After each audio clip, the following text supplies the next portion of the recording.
جب اللہ تعالیٰ نے فرشتوں سے فرمایا کہ میں کالی سڑی ہوئی کھنکھناتی مٹی سے ایک انسان تخلیق کرنے والا ہوں، جب میں اسے پورا بنا چکوں اور اس میں اپنی روح پھونک دوں تو تم سب اس کے سامنے سجدے میں گر پڑنا۔ چنانچہ تمام فرشتوں نے سجدہ کیا سوائے ابلیس کے، اور اس نے سجدہ کرنے والوں میں شامل ہونے سے انکار کر دیا۔ یہ واقعہ قرآن پاک میں کم سے کم 7 مرتبہ آیا ہے، لیکن صرف سورہ کہف میں بتایا گیا ہے کہ ابلیس دراصل ایک جن کا نام تھا۔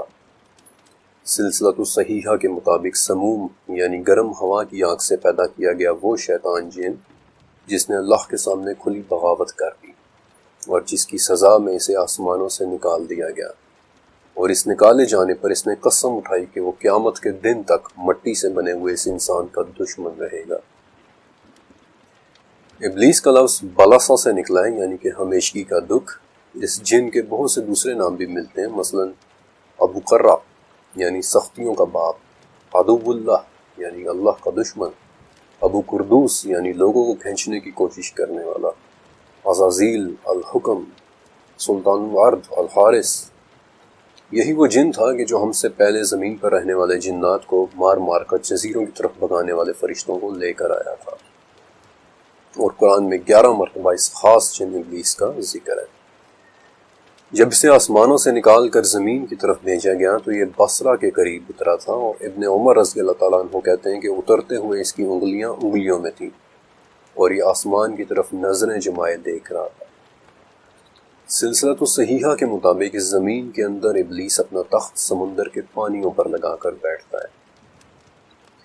اور اس کی خوراک ہر وہ چیز ہے کہ جس میں اللہ کا نام نہیں لیا گیا۔ سورہ بقرہ کے مطابق ابلیس وہ جن ہے کہ جو بنی آدم یعنی ہم سے شدید ترین نفرت رکھتا ہے۔ سورہ ہجر کے مطابق اس نے اللہ کے سامنے کہا تھا کہ چونکہ آپ نے مجھے مٹی کے اس انسان کی وجہ سے گمراہ کیا ہے، اس لیے میں بھی آپ کے اس انسان کو گمراہ کروں گا۔ سورہ صاد کے مطابق اس نے یہ بھی کہا تھا کہ مجھے آپ کی عزت و جلال کی قسم ہے، جب تک ان میں روح موجود ہے میں کوشش کرتا رہوں گا۔ اور سورہ اعراف کے مطابق یہ بھی بولا کہ میں اس کے آگے پیچھے اور اس کے دائیں اور بائیں سے اس پر حملے کروں گا، اور آپ مجھے قیامت کے دن تک کے لیے وقت دیں۔ اور سورہ صاد اور سورہ اعراف کے مطابق اس کے جواب میں اللہ تعالیٰ نے فرمایا تھا کہ تجھے مہلت ملی، سورہ ہجر، اور تجھ پر قیامت کے دن تک میری لعنت ہے، میرے بندوں پر تیرا کوئی غلبہ نہیں سوائے ان کے کہ جو گمراہ ہیں، سورہ اسراء، کہ تو ان میں سے اپنی آواز کے ساتھ جنہیں بھی بہکا سکتا ہے بہکا لے، سورہ صاد، ان میں سے جو بھی تیرا ماننے والا ہوگا میں اسے جہنم میں تیرے ساتھ بھروں گا۔ اور مسند احمد اللہ تعالیٰ نے یہ بھی فرمایا کہ مجھے بھی میرے عزت اور جلال کی قسم ہے کہ جب تک یہ مجھ سے بخشش مانگتے رہیں گے میں انہیں بخشتا رہوں گا۔ اب ان پچھلے 2 پیراگرافز میں ہوئی اس بات چیت کی طاقت کو محسوس کریں۔ جب بھی اپنی لکھائی کے دوران میں وہ الفاظ لکھتا ہوں کہ جنہیں اللہ رب العزت نے خود بیان کیا، تو یہ سچ ہے کہ میں اپنے دل کو لرزتے ہوئے محسوس کرتا ہوں۔ ان 2 پیراگرافز پر غور تو کریں کہ کیسے ایک ہماری دشمنی پر تلا ہوا ہے اور دوسرا ہمیں معاف پر معاف کیے جا رہا ہے۔ بہرحال تب سے اس جن یعنی ابلیس کی مہلت شروع ہوئی، اور اس نے سب سے پہلا وار بھی انہی پر کیا جن کے سامنے اس نے سجدے سے انکار کیا تھا، حضرت آدم علیہ السلام۔ یہ وار سورۃ طٰہٰ کے مطابق ان کے دل میں وسوسہ ڈال کر کیا گیا کہ کیا میں تمہیں ایک ایسے درخت کے بارے میں نہ بتاؤں جس سے تم ہمیشہ کی زندگی پا سکو گے، ایک ایسی بادشاہت جو کبھی پرانی نہیں ہوگی، سورہ اعراف، ایک ایسا درخت کہ جو تمہیں فرشتہ بنا دے گا۔ یہ کس قدر طاقتور ٹیمپٹیشن تھی، کس قدر طاقتور وار تھا وہ ٹیمپٹیشن جو آج بھی ہمارے اندر زندہ ہے، ایک ہمیشہ کی زندگی،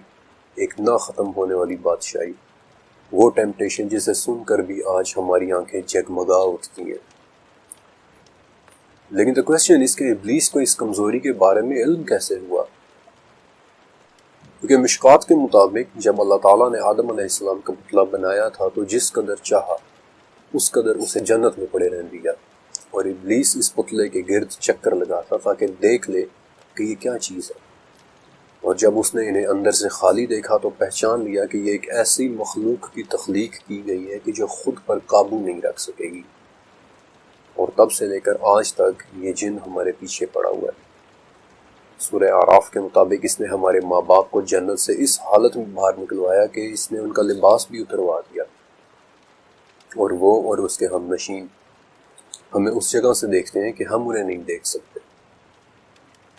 ابلیس یوں ہی کسی انسان کے پاس نہیں آتا، بلکہ بہت خوبصورتی کے ساتھ اپنا جال بچھاتا ہے۔ ہی سیٹس دا اسٹیج سیٹ کرتا ہے، ہماری من پسند چیزوں، ہماری دل کی گہری ترین خواہشوں کی شکل میں ہمیں فریب دیتا ہے۔ اس کی ان دل فریبیوں کا ذکر حافظ ابو بکر بن ابی دنیا، جنہیں ابن القیم بھی کہتے ہیں، انہوں نے اپنی کتاب مصائد الشیطان میں بڑی تفصیل سے کیا ہے، لیکن بدقسمتی سے اس کتاب کا کسی نے اردو میں ابھی تک ترجمہ نہیں کیا۔ اس کا ہم پر انفلوئنس سب سے زیادہ حالت ضعف میں ہوتا ہے، یعنی کمزوری کی حالت میں، یعنی جب ہم اپنے جذبات کے ہاتھوں مغلوب ہوئے ہوتے ہیں، احساس کمتری، بے پناہ محبت، شدید نفرت، غصہ، ڈپریشن، انسیکیورٹی یا لسٹ محسوس کر رہے ہوتے ہیں۔ اس وقت ہم اس کے حملوں کے لیے ایک بہت ہی آسان ہدف، ایک ایزی ٹارگٹ ہوتے ہیں، یہاں تک کہ ہمارا یہ سب سے بڑا دشمن اپنا آخری وار ہماری موت کے وقت کرتا ہے۔ ایک جرمن کتاب ہے 10 اسلامش ٹوٹن بوخ، یعنی کہ Islamic book of the dead. یہ کتاب ان لوگوں کے بارے میں بات کرتی ہے کہ جو بالکل موت کے قریب واقع ہوتے ہیں، اور اس کتاب میں چند ایک بڑی عجیب و غریب رپورٹس پڑھنے کو ملتی ہیں۔ مثلا موت کے قریب ایک شخص بالکل ایک انجان چہرے کو دیکھنے کے متعلق بتاتا ہے کہ جو اس کے پاس پانی کا ایک پیالہ لے کر آیا ہے اور کہتا ہے کہ میں تیرے لیے پانی لایا ہوں، لیکن یہ پانی میں تجھے صرف تب دوں گا کہ جب تو کہے کہ تیرا کوئی خالق نہیں ہے، یا پھر تو 2 خداؤں کی گواہی دے، یا پھر تو کہہ دے کہ نبی نے جھوٹ بولا تھا، والعیاذ باللہ۔ اپنی ریسرچ کے دوران ابلیس نامی یہ جن مجھے ہر کلچر، ہر تہذیب میں کسی نہ کسی صورت میں نظر آیا، لیکن حیرت انگیز طور پر اگر کسی ایک کلچر میں مجھے ابلیس ایک بدترین کردار میں ملا، تو اسی کے ساتھ موجود ایک دوسرے کلچر میں مجھے اس کی عبادت ہوتی ہوئی نظر آئی۔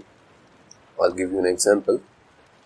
قدیم عراق یا میسوپوٹامیہ میں ایک نہایت ہی خطرناک جن لمستو کے بارے میں ذکر ملتا ہے کہ وہ بچوں کو نقصان پہنچاتا ہے اور عورتوں کو مسکیریجز کاز کرتا ہے۔ لیکن یہی لمستو اینشینٹ ایران میں لاما کے نام سے معبود بنا ہوا نظر آتا ہے۔ انفیکٹ اس معبود لاما کی شکل آج بھی قدیم ایرانی تہذیب کا ایک سمبل ہے، یعنی کہ پروں والا ایک بیل۔ اسی طرح اس قدیم ایران میں جس اہورا مزدا کی عبادت کی جاتی ہے، وہی اہورا ایک بگڑے ہوئے نام کے ساتھ اینشینٹ انڈیا میں ایک شیطان کے روپ میں نظر آتا ہے، کہ جس کے ماننے والے بیسیکلی آج بھی موجود ہیں اور خود کو اگوری کہلواتے ہیں۔ ہماری ہر ٹیمپٹیشن، ہماری ہر جائز ناجائز خواہش جس کی تکمیل کے لیے ہم کسی بھی حد تک جانا چاہتے ہیں، ابلیس ہمیں اس روپ میں نظر آتا ہے۔ 16ویں صدی کا ایک اٹالین میوزیشین تھا جیوسیپے ٹارڈینی، میوزک لکھنے کا دیوانگی کی حد تک شیلائی، اور اس نے کچھ بڑی ہی مشہور دھنیں بھی لکھی تھی، جس میں سے ایک تھی دی ڈیولز ٹرل، اور یہ وہ دھن تھی جس کے بارے میں اس نے آخر میں لکھا تھا کہ یہ دھن مجھے شیطانوں نے تحفے میں دی تھی۔ کبھی یہ کسی مذہبی پیشوا کے سامنے اس کے علم پر تکبر کی شکل میں آتا ہے، کہ جیسے پوپ فرانسس نے ایک دفعہ کہا تھا کہ ابلیس بہت عقل مند ہے، یہ بہت سے مذہبی پیشواؤں سے زیادہ مذہب کو جانتا ہے۔ اس ماڈرن ایج میں کہ جب اسپیشلی مغربی دنیا میں جہاں مذہب کے ماننے والے دھیرے دھیرے کم ہوتے چلے جا رہے ہیں، وہاں بھی ابلیس نے خود کو آزادی کی علامت کے طور پر زندہ رکھا ہوا ہے، بغاوت کی علامت، آزادی کی علامت۔ اور آج کی ماڈرن ایج میں بھی ایک جگہ ایسی ہے کہ جہاں یہ معبود بنا ہوا نظر آ رہا ہے۔ عراق، ایران اور ترکی میں ایک قبیلہ آباد ہے جسے یزیدی کہتے ہیں۔ ان کا نام شاید آپ نے 2014 میں بہت زیادہ سنا ہوگا۔ ان کی ایک کتاب ہے دا بک آف ایلومینیشن، جس کے لکھنے والے کا نام ملک طاؤس ہے، یعنی کہ مور بادشاہ، دا پیکاک کنگ۔ لیکن یزیدیوں کے اس مور بادشاہ کی بڑی ہی دلچسپ اور عجیب ڈسکرپشن ہے کہ ایک ایسا فرشتہ جس نے انسان کے سامنے جھکنے سے انکار کر دیا تھا۔ مور کے جو بیسیکلی اپنے پروں کے ٹوٹ جانے کے بعد دوبارہ نکل آنے کی وجہ سے پوری دنیا میں ری گروتھ کی ایک علامت ہے، ایک نئی زندگی کی، ایک دائمی زندگی کی۔ لیکن مور کے اس کے علاوہ بھی ایک اہمیت ہے۔ اہل کتاب کے مطابق مور یعنی طاؤس ہی وہ پرندہ تھا جس کے دل میں ابلیس نے یہ خیال ڈالا کہ ایک دن یہ سب کچھ ختم ہو جائے گا، یہاں تک کہ تیری یہ خوبصورتی بھی، اور اسی بات پر طاؤس اسے لے کر جنت میں گیا تاکہ وہ بھی ہمیشگی کا پھل چکھ لے۔ یہی ملک طاؤس یزیدیوں کی ایک دوسری کتاب کتیبہ چلوے یعنی یزیدی بک آف دا ریولیشن میں خود اپنے متعلق لکھتا ہے کہ میں تب بھی تھا جب آدم جنت میں تھے، میں تب بھی تھا جب نوح کا سیلاب آیا، میں تب بھی تھا جب ابراہیم کو آگ میں پھینکا گیا۔ اور ابن عباس رضی اللہ تعالیٰ عنہ نے فرمایا کہ جب اہل فارس یعنی قدیم ایرانیوں کے نبی فوت ہو گئے تو یہ ابلیس ہی تھا جس نے انہیں آگ کی عبادت پر لگا دیا۔ 18th سینچری میکسیکو میں ایک طبقہ تیزی سے پروان چڑھا کہ جو خود کو لا سینتا موارتے کے ماننے والے کہتے تھے اور ڈھانچوں کے ساتھ ایک دن گزارتے تھے جسے وہ ڈے آف دا ڈیڈ کہتے ہیں۔ بظاہر تو یہ ایک بے ضرر سا دن لگتا ہے کہ وہ لوگ اپنے مرے ہوا کو یاد کر رہے ہیں، لیکن پاپولر کلچر میں ڈھانچے پوری دنیا میں ہی ایک بڑے شیطان یا بری ارواح کی فزیکل فارم سمجھے جاتے ہیں، بلکہ یونانی زبان میں سب سے بڑے شیطان کے لیے جو لفظ استعمال ہوتا ہے ڈیابولوس، یہ دراصل ابلیس ہی کے لفظ کی ایک ویریشن ہے، اور اس کا مطلب ہوتا ہے کہ شدید ترین الفاظ کہنے والا۔ ابلیس نامی یہ جن موجود ہے، یہ اتنا ہی حقیقی ہے جتنا کہ میں اور آپ۔ نہ ہی یہ عرب کے صحراؤں کی کہانیوں کا کریکٹر ہے اور نہ ہی یہ صرف برائی کا نام ہے، یہ ایک حقیقی اور بہت ہی طاقتور جن ہے جو تمام جنات میں سے انسان کا بدترین دشمن ہے۔ اور آخر میں یہ اتنا طاقتور کیوں ہے؟ سوال تو یہ پیدا ہوتا ہے۔ یوں کہہ لیں کہ یہ جن شاید اتنا طاقتور نہ ہوتا اگر اس کا ہدف اتنا کمزور نہ ہوتا، اور اس کا ہدف ہے انسان کا دل۔ سورہ معارج انسان بڑے ہی کمزور دل والا بنایا گیا ہے، اور اگر انسان کے دل میں نسیان کا عارضہ جڑ پکڑ لے تو اسے ہی وسواس الخناس کہتے ہیں۔ یہی وہ نسیان یا بھلا دینا تھا جو سورہ یوسف میں ہے کہ یوسف کے قید خانے کے ساتھی کو شیطان نے بھلا دیا، اور یوسف کئی سال تک قید خانے میں ہی تھے۔ اور اس بھول کا وہ علاج جو ہمیں اس جن سے بچا سکتا ہے وہ بھی ہمیں سورہ کہف میں بتا دیا گیا ہے۔ وَاذْكُرْ رَبَّكَ إِذَا نَسِيتَ، یعنی جب بھی بھولے اپنے پروردگار کی یاد کر لینا۔ اللہ رب العزت کی یاد کے سامنے یہ جن اور اس کی طاقت کوئی حیثیت نہیں رکھتی۔ عثمان بن ابی العاص رضی اللہ تعالیٰ عنہ نے ایک مرتبہ آپ صلی اللہ علیہ وسلم سے کہا کہ یا رسول اللہ مجھے قرآن بھول جاتا ہے، تو عثمان کہتے ہیں کہ آپ صلی اللہ علیہ وسلم نے میرے سینے پر ہاتھ مارا اور فرمایا کہ اے شیطان عثمان کے سینے میں سے نکل جا، اور عثمان کہتے ہیں کہ آپ صلی اللہ علیہ وسلم نے 3 مرتبہ ایسے کیا، اور اس کے بعد جب کبھی میں نے کسی صورت کو یاد کرنا چاہا تو مجھے دوبارہ کبھی نہیں بھولی۔ میں نے آپ کو شروع میں بتایا تھا کہ ابلیس نام کا یہ جن آگ سے بنا ہوا ہے، اور اسی بات پر تکبر کر کے اس نے آدم علیہ السلام کو سجدہ کرنے سے انکار کر دیا تھا، اور پھر اسے مہلت دی گئی تھی، لیکن بالآخر اسے جہنم ہی میں ڈالا جانا ہے۔ لیکن کیا کبھی آپ کے ذہن میں آیا کہ آگ سے کیا نقصان ہو سکتا ہے؟ شاید اس سوال کا جواب بھی سورہ دہر کی 13ویں آیت میں ہے کہ نہ انہیں جلتا ہوا سورج چھوئے گا اور نہ ہی زمہریر۔ اور 8ویں صدی کے ایک عراقی اسکالر عبداللہ بن محمد بن عبید ابی دنیا لکھتے ہیں کہ یہ زمہریر ناقابل تصور قسم کی ٹھنڈک ہے۔ یہ ایک ایسی ٹھنڈک ہے کہ جسے ہمارا ذہن سوچنے کے قابل بھی نہیں ہے۔ کیا اس جن کا مقدر وہی زمہریر ہے؟ یہ بات تو سوائے اللہ تعالیٰ کے اور کوئی بھی نہیں جان سکتا، لیکن اس دن کے آنے تک اس جن نے مختلف شکلوں میں بڑے ہی خطرناک وار کیے ہیں۔ آپ میں سے اکثر نے ابن سیاد کا نام سن رکھا ہوگا کہ جو محمد الرسول اللہ صلی اللہ علیہ وسلم کے زمانے میں مدینے کا ایک انتہائی پراسرار کریکٹر تھا۔ ابو سعید کہتے ہیں کہ مدینے کے ایک راستے میں چلتے ہوئے آپ صلی اللہ علیہ وسلم کے سامنے ابن سیاد آ گیا، اور اس وقت ابو بکر اور عمر رضی اللہ تعالیٰ عنہ بھی آپ صلی اللہ علیہ وسلم کے ساتھ تھے، یعنی کہ اس وقت کی دنیا میں رہنے والے ٹاپ کے 3 انسان۔ نبی کریم صلی اللہ علیہ وسلم نے ابن سیاد سے فرمایا کہ کیا تو یہ گواہی دیتا ہے کہ میں اللہ کا رسول ہوں؟ آگے سے الٹا اس نے بھی یہی سوال کیا کہ آپ تو یہ گواہی دیتے ہیں کہ میں اللہ کا رسول ہوں۔ نبی کریم صلی اللہ علیہ وسلم نے فرمایا کہ میں اللہ پر، اس کے فرشتوں پر اور اس کی کتابوں پر ایمان لایا ہوں۔ کہ ابن سیاد تجھے کیا نظر آتا ہے؟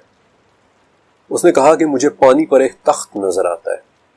آپ صلی اللہ علیہ وسلم نے فرمایا کہ تو سمندر پر ابلیس کا تخت دیکھ رہا ہے۔ پھر آپ صلی اللہ علیہ وسلم نے پوچھا کہ تجھے اور کیا نظر آتا ہے؟ اس نے کہا کہ میں 2 سچوں اور 1 جھوٹے یا 2 جھوٹوں اور 1 سچے کو دیکھ رہا ہوں۔ اور اس بات پر آپ صلی اللہ علیہ وسلم نے فرمایا کہ اس کا معاملہ خود اس کے سامنے گڑ مڑ کر دیا گیا ہے، اسے چھوڑ دو۔ ابلیس نامی یہ جن انسان کی پیدائش کے وقت سے اس کا دشمن ہے اور آخری دن تک یہ اپنی دشمنی کی آگ میں رہے گا۔ اس وقت بھی یہ پانیوں میں کہیں نہ کہیں موجود اپنے تخت پر بیٹھا ہوا ہے، اپنے اندر ہماری نفرت لیے ہوئے، ہمیں بہکانے کی کوششیں کرتا ہوا، رب تعالیٰ کی عزت کی قسم اٹھائے ہوئے کہ جب تک ہماری روح ہمیں موجود ہے اس کی کوششیں جاری رہیں گی۔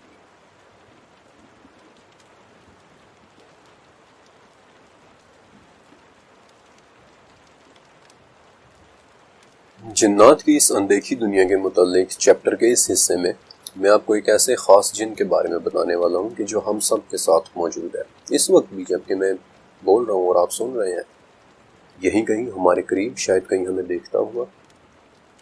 وہ جن جسے ہم عام زبان میں ہمزاد بھی کہہ دیتے ہیں، لیکن وہ کون ہے؟ کیا واقعی کوئی ایسا جن موجود ہے؟ کیا اس جن کا ہم پر کوئی اثر ہوتا ہے؟ اور ایک اہم سوال کہ وہ ہماری شخصیت میں کیسے ظاہر ہوتا ہے؟ لیکن اس چیپٹر کے اندر میں آپ کو ایک اور بہت ہی اہم ٹاپک کے بارے میں بتاؤں گا، جنات کے ہم پر قبضے کے بارے میں، کہ کیا وہ ہو سکتا ہے، is it possible؟ لیکن اس سے پہلے ہم ذات کی بات کرتے ہیں کہ جب ہم اپنی روزمرہ کی زندگی میں ہم ذات کا ذکر کرتے ہیں تو ہمارے ذہن میں کچھ ایسا سا خاکہ، ایک ایسا سا امیج تعمیر ہوتا ہے کہ وہ دیکھنے میں بالکل ہم جیسا ہوگا، ہمارا ہم شکل۔ وہ کبھی نظر تو نہیں آتا لیکن ہمیشہ ہمارے ساتھ رہتا ہے۔ Let me tell you something، ہمزاد ایکچولی فارسی زبان کا لفظ ہے جس کا اردو مطلب ہے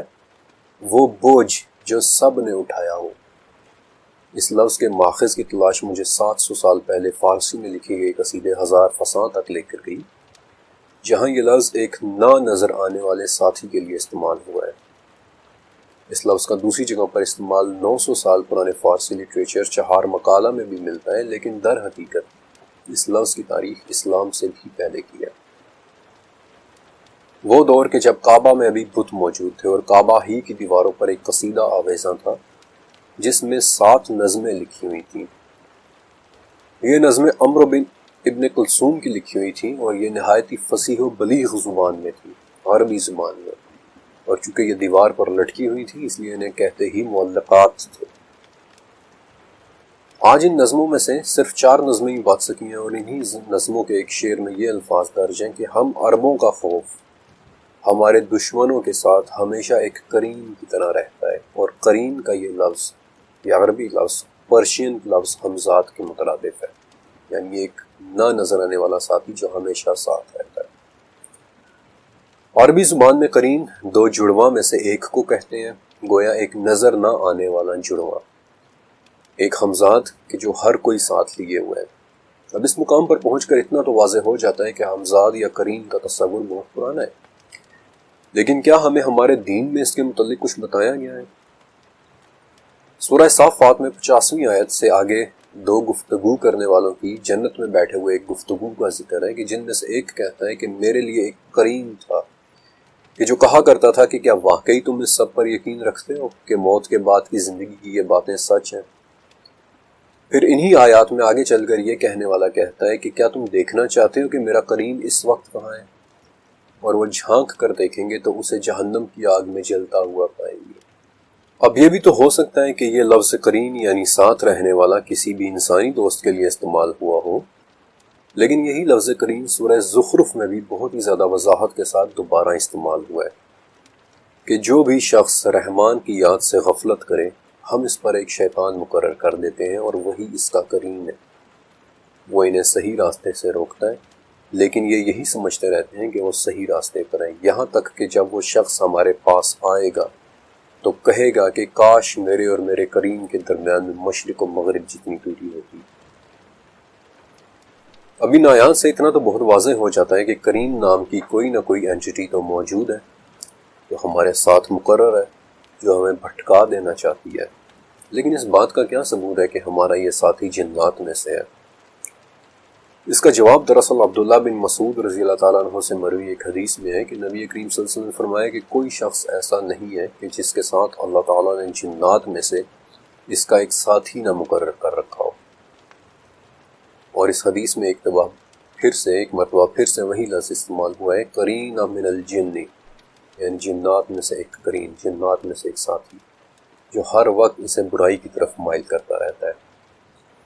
اس پر صحابہ کرام نے پوچھا تھا کہ یا رسول اللہ صلی اللہ علیہ وسلم کہ کیا آپ کے ساتھ بھی ہے؟ آپ صلی اللہ علیہ وسلم نے فرمایا کہ ہاں میرے ساتھ بھی ہے، لیکن اللہ نے اس کے مقابلے میں میری مدد فرمائی اور وہ اسلام لے آیا، اس لیے سوائے خیر کی بات کیا وہ مجھ سے کوئی بات نہیں کرتا۔ اور یہ حدیث مسند احمد میں بھی ہے، بلکہ مسند احمد کی ہی ایک اور حدیث کے مطابق یہی وہ قرین ہے جو ہمیں نماز پڑھتے ہوئے لوگوں کے سامنے سے گزرنے پر اکساتا ہے۔ اور اب دوسرا سوال کہ کیا ہمارا ہمزاد یا شیطان جن ہم پر قابض ہو سکتا ہے یا کیا وہ ہمارے اندر داخل ہو سکتا ہے؟ اس چیپٹر کے پچھلے حصے کے اندر میں آپ کو بتا چکا ہوں کہ شیاطین کا ہدف ہمارا سب سے کمزور عضو ہے، یعنی کہ ہمارا دل، اور اس کا سب سے بڑا ہتھیار اسی کمزور دل کے اندر خیالات کا ڈالنا ہے، ہمیں اکسانا ہے، ہماری نفسیات سے کھیلنا ہے، اور اس کے اٹیک کی صورت میں سب سے پہلی چیز برے خیالات کا آنا ہے، خودکشی جیسے خیالات، جانداروں کو تکلیف دینے جیسے خیالات، شرمناک خیالات، اور کچھ ایسے خیالات کہ جن کا ذکر آپ خود سے بھی کرتے ہوئے شرمائیں گے۔ ان خیالات کی ہولناکی کا اندازہ آپ یہاں سے لگا سکتے ہیں کہ چیپٹر کے اس حصے کے بارے میں لکھتے ہوئے اپنے انٹرویوز کے دوران میرے سامنے ایک شخص نے کنفیشن کیا کہ ہر زندہ چیز کو دیکھ کر اس کے دل میں اس چیز کی گردن کاٹ دینے کی خواہش پیدا ہوتی ہے۔ پھر انٹرویوز کے دوران ایک شخص کا کنفیشن تھا کہ وہ اکثر خود کو اپنی کنپٹی پر بندوق رکھ کر چلاتے ہوئے امیجن کرتا ہے، اور کچھ کنفیشنز اتنے بھیانک اور سنجیدہ تھے کہ میں انہیں اس چیپٹر میں بیان بھی نہیں کر سکتا، سنا بھی نہیں سکتا۔ بہرحال کریم نامی اس جن کے یہ نفسیاتی وار، بیس سائیکولوجیکل اٹیک، ہمیشہ کی طرح ہماری حالتیں ضعف میں بڑے شدید قسم کے ہوتے ہیں۔ بے انتہا خوشی، خوفناک قسم کا غم و غصہ، بے تحاشا خوف یا ڈر، نیند اور بیداری کی درمیانی حالت جسے ٹرانس بھی کہتے ہیں، یہ حالتیں اس جن کے اٹیک کے لیے آئیڈیل ہے۔ یہ ہماری کمزور ترین کنڈیشنز ہوتی ہیں، لیکن ایک بات یاد رکھیے کہ ہمارے ہمزاد یا قرین کے ہم پروار اور نفسیاتی بیماری میں فرق کرنا بہت ضروری ہے، اور اس لیے میں نہایت ضروری سمجھتا ہوں کہ آپ کو ان دونوں میں فرق کے بارے میں بھی بتاؤں۔ نفسیات یا سائیکالوجی میں ایک بہت ہی بھیانک سی کیفیت ہے DID، یعنی کہ ڈس ایسوسیٹیو آئیڈینٹی ڈس آرڈر۔ اس کنڈیشن میں ایک ہی انسان کے کئی روپ ڈیولپ ہو جاتے ہیں، اور ہر روپ کی ایک علیحدہ شناخت، نام، عمر، یہاں تک کہ ہر روپ کی اپنی الگ آواز بھی ہو سکتی ہے۔ اس بیماری میں ہر روپ ایک آلٹر کہلاتا ہے، اور ایک آلٹر سے دوسرے آلٹر میں بدلنے کے عمل کو سوئچ کرنا کہتے ہیں۔ جب کبھی اس کیفیت کا مریض ایک آلٹر سے دوسرے آلٹر میں سوئچ کرتا ہے تو اس وقت اس کی اپنی شخصیت، جسے ہوسٹ کہتے ہیں، وہ بالکل ختم ہو جاتی ہے، اور اس کا آلٹر ہی اس کی شخصیت پر مکمل طریقے سے غالب آ جاتا ہے، اور یہی وہ کیفیت ہے جسے ہم اکثر جن کے حاوی ہو جانے سے منسوب کر دیتے ہیں۔ اور ایک عام شخص کے لیے اس کنڈیشن کو فوراً جن کا قبضہ سمجھ لینا کوئی عجیب بات نہیں ہے، کیونکہ کسی بھی ایک آلٹر میں ہوسٹ کی کیفیت اتنی عجیب ہو جاتی ہے کہ کبھی اچانک اس کی آنکھوں میں آنسو اور دل میں اداسی چھا جاتی ہے، لیکن اگلے ہی لمحے وہ کہکہے لگا کر ہنس رہا ہو سکتا ہے، ایک لمحے وہ بچوں کی طرح لاڈ کر رہا ہو سکتا ہے، اور اگلے ہی لمحے وہ نفرت کے ابال میں آ کر آپ پر اٹیک بھی کر سکتا ہے، ایک لمحے کے لیے وہ آپ کو پیار سے سمجھا رہا ہو سکتا ہے، اور دوسرے ہی لمحے وہ ایک دھماکے کی طرح آپ پر پھٹ بھی سکتا ہے۔ میرے خیال میں اگر آپ بھی DID اس کے مریض کو اپنے آلٹرز کے درمیان سوئچ ہوتے دیکھیں تو آپ بھی اسے جنات ہی کے زیر اثر سمجھیں گے۔ بہرحال اس کیفیت کے ڈیولپ ہونے کی سب سے بڑی وجہ بچپن میں ملا ایبیوز، لیکن چونکہ یہ ٹاپک ڈی آئی ڈی جیسی کسی نفسیاتی بیماری کے متعلق نہیں ہے، اس لیے فی الوقت اس کے متعلق میں زیادہ نہیں لکھ رہا، آپ کو صرف بیسک انفارمیشن دے رہا ہوں، اور بیسک انفارمیشن دینے کے بعد میں واپس کرین یا ہمزاد کی طرف آتا ہوں اور آپ کو کرین کے ہم پر حاوی ہونے اور ڈی آئی ڈی میں فرق کرنا سکھاتا ہوں۔ ان دونوں میں سب سے پہلا فرق کرنے کا سب سے پہلا طریقہ یادداشت یا میموری ٹیسٹ کرنا ہے۔ ڈی آئی ڈی کے مریض کو اپنی یادداشت میں واضح بلیک آؤٹ محسوس ہوگا، یعنی اس کی پچھلے چند گھنٹوں کی یادداشت کا ایک بڑا حصہ غائب ہو جائے گا، کیونکہ ایک آلٹر دوسرے آلٹر کی یادداشت کو محفوظ نہیں کر سکتا۔ لیکن اگر آپ کا ہمساد یا کرین آپ کے دل میں خیالات پر خیالات ڈالے چلا جا رہا ہے تو وہ سب کچھ آپ کی یادداشت میں محفوظ رہے گا۔ دوسرا طریقہ آواز میں بدلاؤ کو آبزرو کرنا ہے۔ حالانکہ ایسا ہمیشہ نہیں ہوتا، لیکن پھر بھی ڈی آئی ڈی میں مبتلا شخص کی آواز بدل جاتی ہے، اور اگرچہ ایسی رپورٹس کم ہیں لیکن پھر بھی موجود ہیں کہ جن میں ڈی آئی ڈی کا ہوسٹ ایک ہی وقت میں دو مختلف آوازوں میں بول رہا ہوتا ہے۔ اب یہ بات سننے میں بڑی حیرت انگیز ہے، لیکن یہ ناممکن نہیں ہے، اٹس ناٹ امپاسبل، کیونکہ ہمارے گلے سے نکلنے والی آواز 8 سے 10 مختلف نوٹس پر مشتمل ہوتی ہے، جن میں سے ہر نوٹ ہارمونک کہلاتا ہے، اور یہ تمام ہارمونکس مل کر ہماری آواز کو تشکیل دیتے ہیں۔ اب ڈی آئی ڈی کے مریض کے ایک آلٹر کی آواز بچوں کی طرح بھی ہو سکتی ہے اور دوسرے آلٹر کی آواز ایک مرد جیسی، لیکن کبھی کبھار بڑا ہی بھیانک منظر دیکھنے کو ملتا ہے۔ اگر ایک آلٹر مکمل طور پر دوسرے آلٹر میں سوئچ نہ ہو پائے تو نتیجہ بڑی خوفناک شکل میں نکلتا ہے کہ ہوسٹ ایک ہی وقت میں مرد اور بچے دونوں کی آوازوں میں بول رہا ہوتا ہے۔ ایسا اس لیے کہ اس وقت ہوسٹ کے تمام ہارمونکس ایک دوسرے سے بالکل علیحدہ ہو چکے ہوتے ہیں، اس لیے جہاں ہوسٹ کے منہ سے ایک مرد کی طرح ایک بھاری بھرکم آواز نکل رہی ہوتی ہے، وہاں بالکل پیرالل میں اس کے منہ سے ایک باریک سیٹی جیسی آواز بھی نکل سکتی ہے۔ یہ فینومینا بیسیکلی اتنا حیرت انگیز، اتنا دلچسپ اور اتنا عجیب ہے کہ آج کچھ لوگ خود سے اپنی آواز کے ہارمونکس کو علیحدہ کرنے کے لیے ریاضت یا ٹریننگ کرتے ہیں۔ مثلا نیسٹر کون بلوم کی ایک ویڈیو ہے دی امیزنگ گریس، جس کے اندر وہ اپنی آواز کے دو ہارمونکس کو بڑی کامیابی سے علیحدہ کر کے دکھاتا ہے۔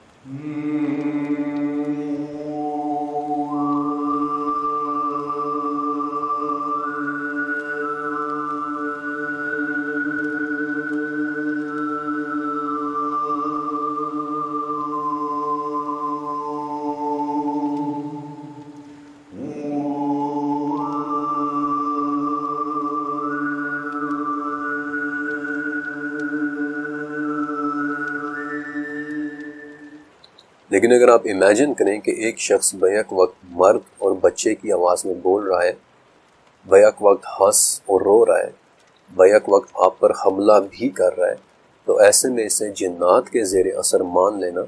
کسی بھی انسان کا سب سے پہلا ریئیکشن ہوگا۔ اب ایک بڑا اہم سوال کھڑا ہوتا ہے کہ کچھ لوگوں پر جنات یا ان کے قرین کہ جو کہ ایک شیطان جن ہے، ان کا حملہ زیادہ اور کچھ لوگوں پر ان کا حملہ کم کیوں ہوتا ہے؟ انفیکٹ سورہ شعراء میں اس کا جواب موجود ہے کہ کیا میں تمہیں بتاؤں کہ شیاطین کن پر اترتے ہیں؟ وہ ہر جھوٹے گناہ گار پر اترتے ہیں۔ لیکن آخر جھوٹ میں ایسا کیا ہے؟ The real question is this کہ جنات یا شیاطین یا قرین اس جھوٹ بولنے والے پر زیادہ حاوی یا زیادہ اثر انداز ہوتے ہیں؟ اس سوال کا جواب میں آپ کو سائنٹیفکلی دوں گا۔ 2016 میں یونیورسٹی کالج آف لنڈن نے جھوٹ کے متعلق ایک ریسرچ پیپر پبلش کیا تھا۔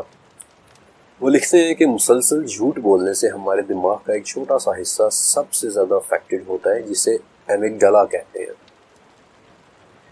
یہ دماغ کا وہی حصہ ہے جو ہمارے جذبات کو ریگولیٹ کرتا ہے۔ اس حصے یعنی ایمگڈالا پر پہلی ریسرچ ایکچولی 1930 میں جرمنی کے ڈاکٹر ہائنریخ لومر نے کی تھی۔ انفارچونیٹلی وہ تھرڈ رائخ یعنی نازی جرمنی کا دور تھا، جس کا مطلب یہ ہے کہ انسانوں پر تجربات کرنا بڑی عام سی بات تھی۔ ڈاکٹر ہائنریخ نے دماغ سے ایمگڈالا کو بالکل نکال کر سبجیکٹ کے رویے کو نوٹس کرنا شروع کیا۔ سبجیکٹ یعنی وہ شخص جس پر تجربہ کیا جا رہا ہوتا تھا، اور ڈاکٹر ہائنرخ نے اپنی ڈائنری میں لکھا کہ سبجیکٹس میں سے خوف جیسے ختم ہو گیا، وہ ہر ہدایت کو بلا چوچنا بے خوف ہو کر مان رہا ہے۔ آپ نے ان حیران کن سے الفاظ کا مطلب سمجھا؟ تسلسل سے جھوٹ بولنے پر ایمگڈالا متاثر ہوتا ہے، اور اس کے متاثر ہونے سے انسان کا جسم اور دماغ ہر گندی، بری اور کسی بھی قسم کی ہولناک ہدایات کے لیے ایک دروازے کی طرح کھل جاتا ہے، اور تب اس پر جنات، شیاطین یا کریم کا قابض ہو جانا کچھ مشکل نہیں رہتا۔ ہمارا ہمزاد یا کریم یا شیاطین جنات ہمارے دلوں میں اپنے خیالات تو ڈالتے ہیں، لیکن اس کے علاوہ یہ ہمیں جھوٹے ویژنز بھی دکھاتے ہیں، یعنی وہ مناظر جو حقیقت میں نہ ہو لیکن ہمیں دکھائی دے رہے ہوتے ہیں۔ ہمارے دل کو پریشان کرنے کے لیے اس میں جھوٹے سچے خیالات پلانٹ کیے جا سکتے ہیں۔ کبھی تیزی سے ہماری نظر کے سامنے سے گزر کر ہمیں پریشان کرتے ہیں، اور کبھی ہم پر سستی کاری کر کے، یہاں تک کہ ہماری نیند میں ہمارے خوابوں کے ساتھ چھیڑ چھاڑ کر کے بھی ہمیں پریشان کرتے ہیں۔ لیکن خوابوں اور نیند کے متعلق میں نے 11ویں چیپٹر میں ڈیٹیل سے لکھا ہے، اس لیے فی الوقت میں ان خوابوں کے بارے میں زیادہ ڈسکشن نہیں کر رہا۔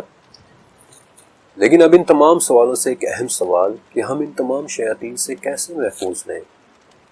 اس چیپٹر کے اندر میں نے آپ کو اس اندیکھی دنیا کے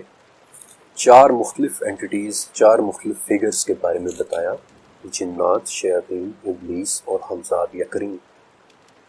لیکن ان سے بچاؤ کے لیے میں آپ کو 5 طریقے بتاؤں گا، کیونکہ اللہ کا بچاؤ کسی بھی شیطان کے وار سے کہیں زیادہ طاقتور ہے۔ ابو تمیمہ رضی اللہ تعالیٰ عنہ ایک ایسے صحابی سے روایت کرتے ہیں کہ جو نبی کریم صلی اللہ علیہ وسلم کے ردیف تھے، یعنی وہ آپ صلی اللہ علیہ وسلم کے ساتھ ایک ہی سواری پر بیٹھتے تھے۔ کہتے ہیں کہ ایک مرتبہ میں نبی کریم صلی اللہ علیہ وسلم کے پیچھے گدھے پر سوار تھا کہ اسے ٹھوکر لگ گئی، جس پر میں نے کہا کہ شیطان کو ہلاکت ہو، لیکن نبی صلی اللہ علیہ وسلم نے فوراً مجھے فرمایا کہ ایسے نہ کہو، کیونکہ جب تم ایسے کہتے ہو تو شیطان اپنے خیال میں خود کو بڑا جاننے لگتا ہے اور کہتا ہے کہ میں نے اپنی طاقت سے اسے گرا دیا، لیکن اگر تم ایسا ہونے پر بسم اللہ کہو گے تو شیطان خود کو ذلیل محسوس کرتا ہے، یہاں تک کہ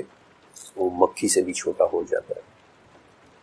کبھی بھی شیاطین کو وقت نہیں دینی چاہیے، انہیں حیثیت نہیں دینی چاہیے، ان سے ڈرنا نہیں چاہیے۔ جابر بن عبداللہ رضی اللہ تعالیٰ عنہ سے روایت ہے کہ نبی کریم صلی اللہ علیہ وسلم نے فرمایا، شیطان پانی پر رہتا ہے اور وہاں سے وہ تمام روئے زمین پر گھومتا ہے، لیکن اس کی حیثیت بڑی خسیس اور حقیر ہے۔ شیاطین کے وار سے بچنے کا دوسرا طریقہ نبی کریم صلی اللہ علیہ وسلم کی ایک دعا ہے کہ جس سے وہ ہمارے پاس بھی نہیں آ سکتے۔ آپ صلی اللہ علیہ وسلم نے فرمایا کہ جب تم میں سے کوئی نیند میں ڈر جائے تو یہ دعا پڑھے: اعوذ بکلمات اللہ التامۃ من غضبہ وعقابہ وشر عبادہ ومن ہمزات الشیاطین وان یحضرون، یعنی میں پناہ مانگتا ہوں اللہ کے کامل کلمات کے ذریعے اللہ کے غضب سے، اس کے عذاب سے، اور اس کے بندوں کے شر و فساد اور شیاطین کے وسوسوں سے، اور اس بات سے کہ وہ میرے پاس آئیں۔ عبداللہ بن عمر رضی اللہ تعالیٰ عنہ کہتے ہیں کہ ہم اپنے بڑے بچوں کو یہ دعا سکھا دیتے تھے، اور جو بچے چھوٹے یا نابالغ ہوتے تھے ان کے لیے یہ دعا کاغذ پر لکھ کر ان کے گلے میں لٹکا دیتے تھے۔ شیاطین کے وار سے بچنے کا تیسرا طریقہ، جس سے ہم ان کا قریب آنا تو کیا، ان کی بری نظروں سے بھی بچ جاتے ہیں، وہ بھی آپ صلی اللہ علیہ وآلہ وسلم کی بتائی ہوئی ایک دعا ہے، جس سے وہ حسن و حسین رضی اللہ تعالیٰ عنہما کے لیے بھی اللہ کی حفاظت طلب کیا کرتے تھے، اور کہتے تھے کہ تمہارے بزرگ دادا ابراہیم بھی انہی کلمات کے ذریعے اپنے بچوں اسماعیل اور اسحاق کے لیے اللہ کی حفاظت مانگا کرتے تھے: اعوذ بکلمات اللہ التامہ من کل شیطان وہامہ ومن کل عین لامہ، یعنی میں پناہ مانگتا ہوں اللہ کے پورے کلمات کے ذریعے ہر ایک شیطان سے اور ہر زہریلے جانور سے اور ہر نقصان پہنچانے والی نظر بد سے۔ آپ کو وہ جرمن کتاب 10 اسلامش ٹوٹنبوخ یاد ہے کہ جس کے اندر مرتے ہوئے انسان کے ایکسپیرینسز لکھے ہوئے ہیں کہ کیسے موت کے قریب لوگوں نے یہاں تک رپورٹ کیا ہے کہ وہ اپنے قریب ایک انجان چہرے کو آتے ہوئے دیکھتے ہیں جو انہیں اس شرط پر پانی دینے کا وعدہ کرتا ہے کہ وہ 2 خداؤں کا یقین کر لیں۔ اس کتاب کے متعلق آپ کو بتانے کی دراصل ایک وجہ تھی موت کے وقت شیاطین کا یہ وار ایک حدیث سے بھی ثابت ہے، اور موت کے وقت اس لعین کے اسی وار سے بچنے کا چوتھا طریقہ بھی نبی کریم صلی اللہ علیہ وسلم کی ایک دعا ہے۔ ابو الیسر سے روایت ہے رضی اللہ تعالیٰ عنہ کہ نبی کریم صلی اللہ علیہ وسلم ایک دعا کیا کرتے تھے کہ اے اللہ، میں سخت بڑھاپے سے، اونچی جگہ سے گر جانے سے، غم و اندوہ سے، آگ کے جل جانے سے اور پانی میں غرق ہو جانے سے تیری پناہ مانگتا ہوں، اور اس بات سے تیری پناہ چاہتا ہوں کہ میری موت کے وقت شیطان مجھے بدحواس کر دے، اور یہ کہ دوران جہاد میدان جنگ سے پیٹھ پھیر کر بھاگتا ہوا مارا جاؤں، اور اس بات سے بھی کہ میں کسی زہریلی چیز کے ڈنگ سے مارا جاؤں۔ پانچواں طریقہ ہے کہ جس سے ہم جنات شیاطین کی بری نظروں سے تو کیا، ہماری موت کے وقت شیطان کے نظر آنے یا ہمارے قریب آنے سے بھی بڑھ کر کہ وہ ہمارے گھر کے بھی قریب نہ آ سکے، وہ دراصل تمام مسلمانوں کی ایک دعا ہے، نبی کریم صلی اللہ علیہ وسلم کی بھی دعا ہے، اور سب سے بڑھ کر کہ وہ قرآن کی آیات بھی ہیں۔ نعمان بن بشیر رضی اللہ تعالیٰ عنہ سے روایت ہے کہ آپ صلی اللہ علیہ وآلہ وسلم نے فرمایا، اللہ تعالیٰ نے زمین و آسمان پیدا کرنے سے 2000 سال پہلے ایک کتاب لکھی، اس کتاب میں 2 آیات نازل کی، اور انہی 2 آیات سے سورہ بقرہ کو ختم کیا۔ جس گھر میں یہ دونوں آیات مسلسل 3 راتوں تک پڑھی جائیں، ناممکن ہے کہ شیاطین اس گھر کے قریب بھی آ سکے۔ یہ وہ آیات ہیں جن کی مبارکباد دینے کے لیے ایک ایسا فرشتہ زمین پر اترا تھا جو اس سے پہلے کبھی نہیں آیا۔ یہ وہی 2 آیات ہیں کہ جو معراج کی رات 7ویں آسمان پر سدرۃ المنتہا کے قریب آپ صلی اللہ علیہ وسلم پر وحی کی گئی تھی۔ رسول ایمان لائے اس چیز پر جو ان پر اللہ کی جانب سے اتری ہے، اور مومن بھی ایمان لائے، وہ سب اللہ پر اور اللہ کے فرشتوں پر اور اس کی کتابوں پر اور اس کے رسولوں پر ایمان لائے۔ ہم اس کے رسولوں میں سے کسی میں فرق نہیں کرتے۔ انہوں نے کہا کہ ہم نے سنا اور ہم نے مان لیا۔ سو اے ہمارے رب، ہم تجھ سے تیری بخشش مانگتے ہیں اور ہمیں تیری ہی طرف واپس لوٹنا ہے۔ اللہ کسی جان کو اس کی طاقت سے زیادہ تکلیف نہیں دیتا۔ جو نیکی وہ کرے وہ اس کے لیے، اور جو برائی وہ کرے وہ بھی اسی پر ہے۔ اے ہمارے رب، اگر ہم بھول گئے ہوں یا خطا کی ہو تو ہماری پکڑ نہ کرنا، ہم پر وہ بوجھ نہ ڈالنا جو ہم سے پہلے کے لوگوں پر ڈالا تھا۔ اے ہمارے رب، ہم پر وہ بوجھ نہ ڈالنا جس کی ہم میں طاقت نہ ہو۔ ہم سے درگزر فرمانا، ہمیں بخش دینا اور ہم پر رحم کرنا۔ تو ہی ہمارا مالک ہے، سو ہمیں کفار کی قوم پر نصرت عطا فرمانا۔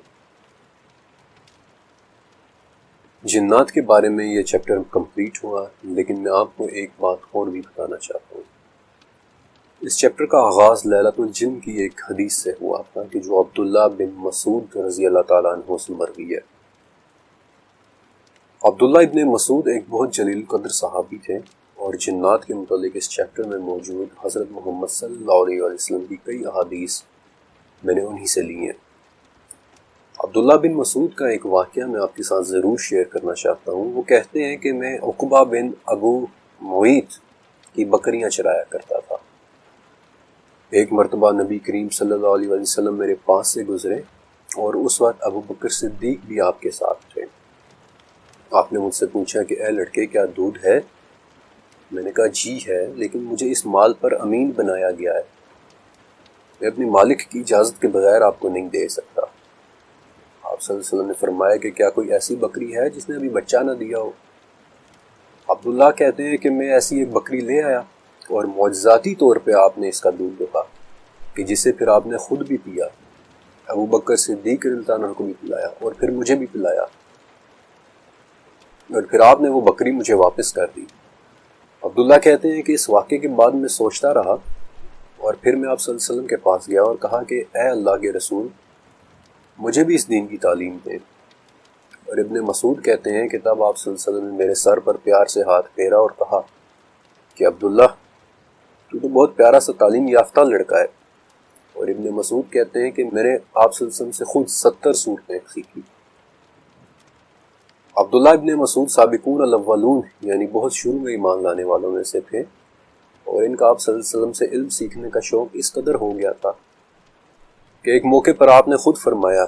کہ 4 آدمیوں سے قرآن سیکھو، اور ان میں سے ایک عبداللہ بن مسعود تھے۔ ان کی نبی صلی اللہ علیہ وآلہ وسلم کے ساتھ محبت ایسی تھی کہ لوگ ان کی پتلی ٹانگوں پر ہنس پڑتے تھے، لیکن پھر بھی وہ نبی کریم صلی اللہ علیہ وسلم کی خاطر مسواک توڑنے کے لیے درخت پر چڑھ جاتے تھے، اور علم سے بریز خوبصورت زندگی کی شروعات ہوئی۔ آپ صلی اللہ علیہ وسلم کے ان کے سر پر پیار سے ہاتھ پھیرنے اور کہنے سے کہ اے ابن مسعود، یہ تو بہت پیارا سا تعلیم یافتہ لڑکا ہے۔ اس چیپٹر کو مکمل کرنے کے بعد میں سوچ رہا ہوں کہ وہ ابلیس جس نے رب کی عزت کی قسم اٹھائی تھی کہ جب تک ان کی روح ان کے اندر ہے میں نے بہکاتا رہوں گا، لیکن وہ رب جس نے اپنی عزت کی قسم اٹھاتے ہوئے کہا تھا کہ جب تک یہ مجھ سے بخشش مانگتے رہیں گے میں انہیں معاف کرتا رہوں گا، اس رب کے بھیجے ہوئے وہ نبی جو جگہ جگہ ہمیں شر سے محفوظ رہنے کے طریقے بتا رہے ہیں، ان کے وہ امتی جن کے سروں پر وہ پیار سے ہاتھ پھیرتے ہیں اور نیکی کی باتیں سکھاتے ہیں، اور وہ امتی اصحاب کہ جنہوں نے اپنی زندگیاں گزار دیں ان کی تعلیمات ہم تک پہنچانے میں سوچتا ہوں کہ ناممکن ہے کہ کوئی شخص یہ سب کچھ جاننے کے بعد ان شیاطین سے بے خوف ہو کر اس رب سے، اس نبی سے، ان اصحاب سے محبت کیے بغیر رہ سکے گا۔